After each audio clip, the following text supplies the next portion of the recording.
Party को संपूर्णता आशीर्वाद प्रदान किया है, उसी का प्रतिफल है लगातार भारतीय जनता पार्टी का जनादेश और जनप्रतिनिधि बढ़ते जा रहे हैं।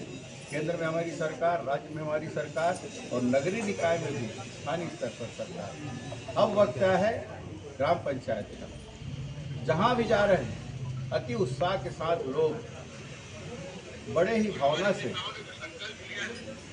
सहयोग करने को आते हैं और आशीर्वाद के रूप में आज वो खुले हाथ से हम सबको आशीर्वाद प्रदान कर रहे हैं। निश्चित रूप से जिस भावना के साथ जनता ने लोकसभा, विधानसभा और नगरीय निकाय में आशीर्वाद दिया, वही भाव आज ग्रामीण स्तर के जन जन में दिख रहा है और उसका प्रतिफल निकलेगा।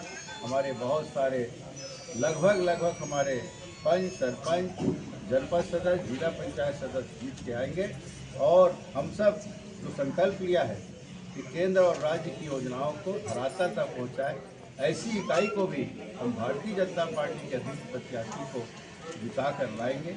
ये भाव छत्तीसगढ़ की जनता में दिख रहा है, हमारे दुर्ग लोकसभा में दिख रहा है। मैं उन्हें फिर से एक बार निवेदन करता हूँ, उसी भाव को आप बनाए रखें और निश्चित रूप से हमारे सभी प्रत्याशियों को आशीर्वाद दें। ये नमन प्रणाम करते हुए यहाँ की जनता को निवेदन करता हूँ। बहुत बहुत धन्यवाद।